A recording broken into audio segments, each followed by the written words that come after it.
Ma Mission TV, le miroir du monde. Le gouvernement a fait venir un échantillon. Nous avons 8 bus ici, interurbains. Une quarantaine vient, 42 exactement.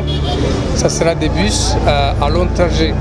Donc pas sur Kinshasa, mais qui vont aller en province.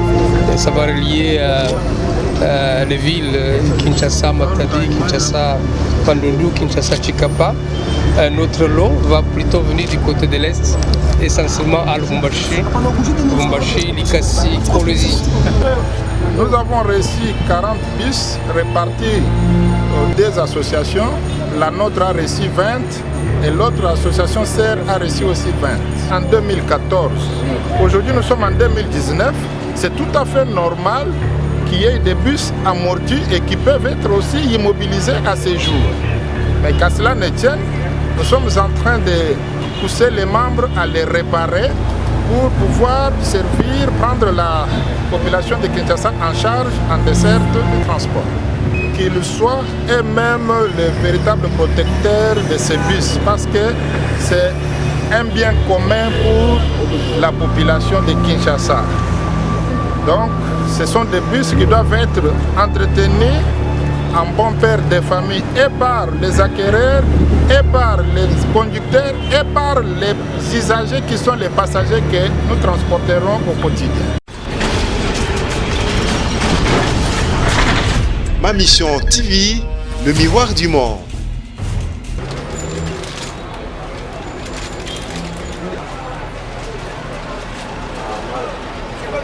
Il est déplacé, soit dans 20 minutes, 30 minutes, on retourne, on va bâtir $20 à transport.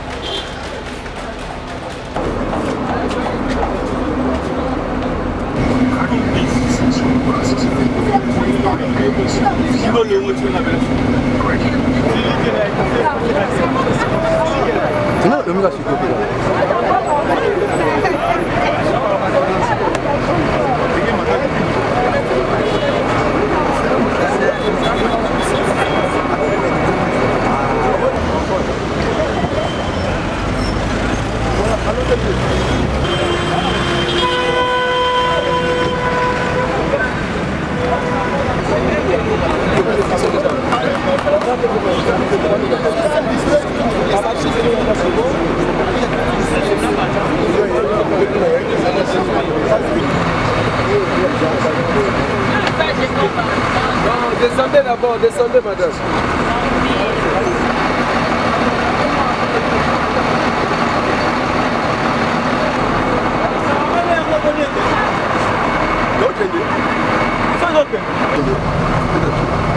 Oui, ceux qui étaient.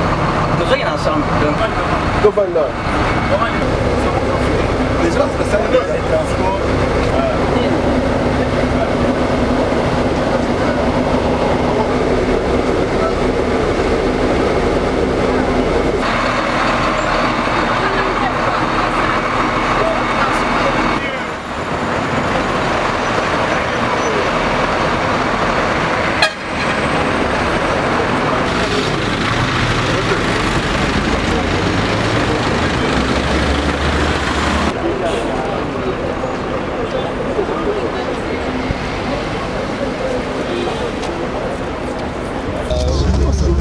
Le message, c'est que le gouvernement s'occupe des problèmes de la population de façon globale.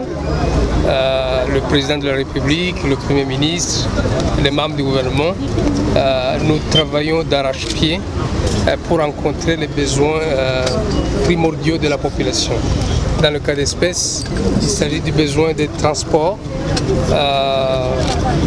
Le gouvernement a fait venir un échantillon. Nous avons 8 bus ici, interurbains. Une quarantaine vient, 42 exactement. Ça sera des bus à long trajet. Donc pas sur Kinshasa, mais qui vont aller en province. Et ça va relier les villes Kinshasa, Matadi, Kinshasa, Bandundu, Kinshasa, Chikapa. Notre lot va plutôt venir du côté de l'Est, essentiellement à Lubumbashi, Likasi, Kolwezi. Ça, c'était un premier groupe de bus interurbains. Le dossier existe depuis longtemps, je ne fais que le finaliser, mais ça traduit la volonté manifeste du gouvernement de régler les problèmes cruciaux de transport en commun. Mais en même temps, vous avez des bus Esprit de Vie, communément appelés ainsi. C'est des bus achetés par le gouvernement. C'est un projet de type social. Et puis, les bus sont remis au niveau des associations des conducteurs. Nous en avons 40, au-delà de 100 qui avaient été déjà donnés. Il reste 160. Aujourd'hui, je vais remettre donc les clés à ces associations également, à part les bus Transco que nous allons remettre au PCA et au directeur général. Et c'est que je vais demander aux associations qui vont avoir chacune, il s'agit de 2 associations, chacune va avoir 20 bus, c'est de tenir un bon père de famille, mais en même temps de payer. Ce que vous payez n'est pas le prix total, réel. Comme je le dis, c'est un projet social. Donc je vais compter sur tous les conducteurs, tous les chauffeurs, pour qu'ils conduisent correctement, mais en même temps le fait de payer les crédits permet d'acheter d'autres bus et d'accélérer les solutions pour tout le monde. Oui, nous sommes venus accueillir les lots de bus que le gouvernement a ajoutés, et pour Transco, et pour notre structure APEVCO. Vous avez reçu combien de bus?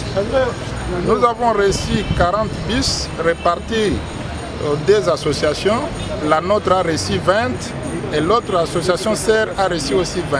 Alors ces bus aura pour trafic de Kinshasa, Matadi, Kinshasa, Kikwit, ou bien ça va servir seulement à Kinshasa? Parce qu'on a pu constater que ces bus est vraiment véhiculé. Nos bus Esprit de Vie sont exclusivement pour la ville de Kinshasa. Nous ne sommes pas encore déployés en province. Le moment venu, le gouvernement lancera ces programmes en province. Vous nous verrez partout dans les provinces de la RDC. Qu'est-ce qui a causé la disparition des Transco sur le terrain? La disparition des Transco? Oui, parce qu'on ne voyait pas assez de bus. Et le président ne gère pas Transco. Moi, je ne gère pas Transco. Mais il avait répondu à la question, n'est-ce pas? En 2014. Aujourd'hui, nous sommes en 2019. C'est tout à fait normal qu'il y ait des bus amortis et qui peuvent être aussi immobilisés à ces jours. Mais qu'à cela ne tienne, nous sommes en train de pousser les membres à les réparer pour pouvoir servir, prendre la population de Kinshasa en charge en desserte de transport. Qu'est-ce que vous pouvez dire à la population par rapport à l'entretien de tous ces lots de bus? À la population de Kinshasa, je demande qu'ils soient eux-mêmes les véritables protecteurs de ces bus parce que c'est un bien commun pour la population de Kinshasa. Donc, ce sont des bus qui doivent être entretenus en bon père de famille et par les acquéreurs, et par les conducteurs, et par les usagers qui sont les passagers que nous transporterons au quotidien. Quelles sont les conditions pour avoir des bus Esprit de Vie? Les conditions pour avoir le crédit sont bien définies dans nos bureaux. Nous avons des bureaux qui sont ouverts tous les jours, mais la condition sine qua non, il faut être membre de l'association et être parrainé par l'association.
Mission TV, le miroir du monde.